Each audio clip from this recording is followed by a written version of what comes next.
He's Mike Tannenbaum, the former Jets GM. He joins us on the program. The line of questioning now, Mike, what exactly do the front office folks want to know, and what are you allowed to ask? Yeah, hey, Dan, how you doing? Good, bud. We're basically trying to find out about really what their background, but more importantly, we want to find out how much they like football. So we want to see how they've handled adversity, things like that. And there's a lot of different ways to do it. Obviously, the Manti Te'o, that kind of brought all this to the light in terms of people's backgrounds and things like that. But at the end of the day, I really want to find out how they're going to handle adversity, how they're going to deal with injuries, and do they really love football, or are they in it for other reasons? How concerned would you be about having a gay athlete, openly gay football player? Yeah, when you bring something like that into your locker room, sure, it's a concern, but the locker room's made up of a lot of different people, Dan, and that's part of society now, and I think people have to be mature and accepting of it. So again, you try to get all the information you can ahead of time before you make the decisions that you think are best for your team.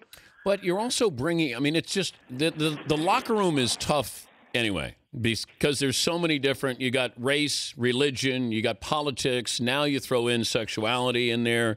How big of an issue would it be, to have an openly gay football player? I'm just trying to understand the chemistry of the locker room, because that's what I keep hearing, what that's going to do to the locker room. Dan, that's what's great about pro football. It's a microcosm of our society. There's, as you just mentioned, all different people, backgrounds, races, religion, and now you're saying sexuality. And some people may be, and they just don't come out and disclose it. So there could be more gay players in the NFL than we know of right now.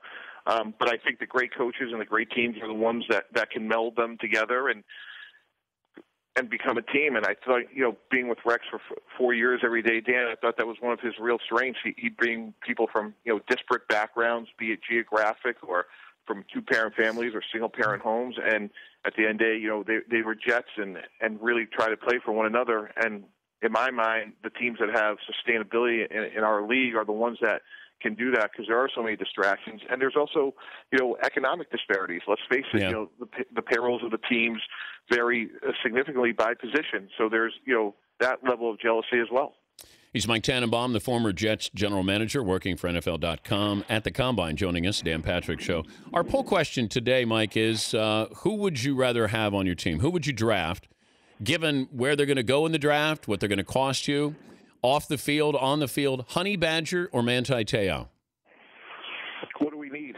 You're the head coach. Tell me what we need. You need a lot. You're the Jets. You mean the same team that went to back-to-back championship teams? Oh, here we go. Here we go.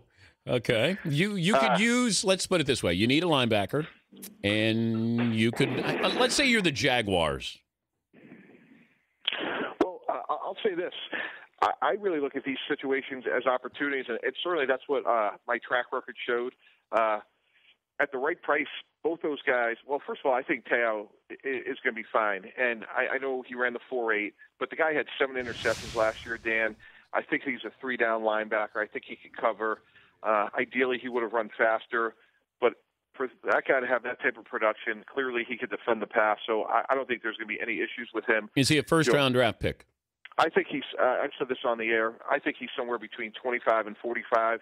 And you know what? At the end of the day, it really doesn't matter, because if he goes in the second round, there's a ton of second-round linebackers, be it the Ray Malugas, the James Laurinaitis, the David Harrises. He's going to play for 10 years. He's going to be a really good player for a long time, and he'll get a second, probably a third contract, and he'll look back in 10 years and laugh. As it relates to Honey Badger, we had a similar situation with a guy, Kendrick Ellis, obviously not as noteworthy as the Honey Badger, but he was a guy that was had some bumps in the road, had some issues, went to a few schools. We had a high second-round grade on him as a player. 2 years ago, we took him in the third round. So to me, at some point, Matthew becomes an opportunity. And obviously in the first or second round, you get that wrong, it's harder to live, to fight another day. Third, fourth round, I see it as opportunistic. So by the time we got to the third round, based on that workout, I wouldn't hesitate. Okay, let's say I can give you Honey Badger in the fourth, Manti Te'o in the first. Who do you want? I would take Honey Badger just from a standpoint of, if you look at how we built the Jets, you have to defend the pass in our sport now. In the AFC, you look at all those passers from, Brady and Roethlisberger, Rivers, just on and on and on. Now you have Luck, Schaub. And if you can't get off the field on third down, a lot of this stuff really doesn't matter. And this kid has true man-to-man ability. He can play in the slot. We spent 5 years, Dan, trying to defend Wes Welker. It's hard to do. and this is a guy that has that ability. And the fact that after 5 years that we still couldn't do it is probably one of the reasons I'm having this conversation with you. But if you're in the room with Honey Badger, are you allowed to ask him if he still smokes pot? Well, you have to stay within, certain parameters in terms of, what types of questions, you're supposed to ask. Well, how would you ask that? If you want an answer to that question, how would you ask? Yeah, I think it's more than just a 15-minute interview. I think you want to go back to high school, and certainly we did that, and talk to people around them. And it's just more than just smoking. Marijuana. It's much more than that. To me, it's how do you handle adversity? Because regardless of where he goes, he's going to give up a touchdown pass. He's going to miss tackles, and I want to know about the infrastructure around him. So when he has those bumps in the road, who's he going to turn to? Who's he going to lean on? And part of it, obviously is going to be, through the collective bargaining agreement, and these guys are drug tested at various points of the year. But above and beyond that, Dan, I want to know what else is he going to do to make sure that, he's giving himself the best chance to be successful over a course of a season, because especially at corner, he's going to have some, bad moments. Well, speaking of corners, how tradable is Darrelle Revis? Well, I think he is tradable. To answer your question, we certainly have made some trades for corners, be it Antonio Cromartie.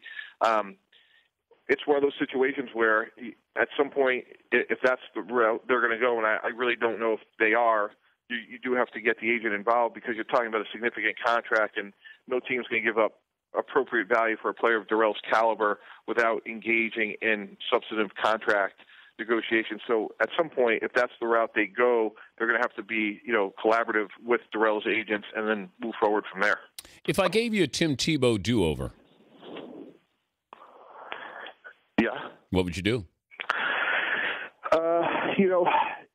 Tim's a unique guy, Dan. He's look, his passing accuracy still has a long, long way to go.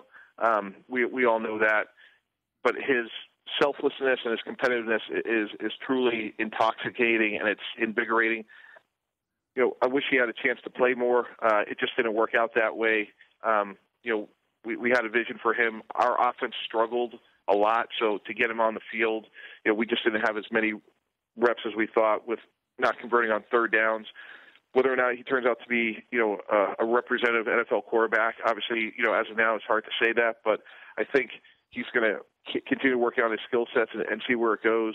I feel like for what we gave up, the price and the risk was reasonable. That's why we made the trade, but it's one of those that, obviously didn't work out. If I gave you a do-over on Mark Sanchez?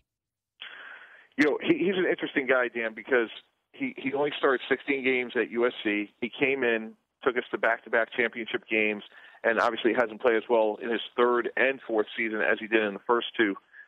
With that said, I know football is important to him. I think he's going to have a good career. His extension as of now obviously hasn't worked out the way we thought when we did it, but I think there's a lot of good football left in Mark, and I know it's important to him. If you could take one quarterback with you, Tebow or Sanchez? As of now, obviously, I would take Mark just because he's done it. He's beaten Tom Brady in road playoff games. He's beaten Peyton Manning. That's not a hope. It's not a conjecture. He's done it. Obviously, Tim's won one. I've seen Mark win four. But again, I think there's room in the NFL for both. I think for Tim, it's the accuracy, it's his delivery. Knowing him and knowing his makeup, I know he's going to continue to try to work to get better. But see, here's the thing I didn't understand, Mike, is you bring him in and you said we wanted to incorporate him more, but what was holding everybody back from putting Tebow in there?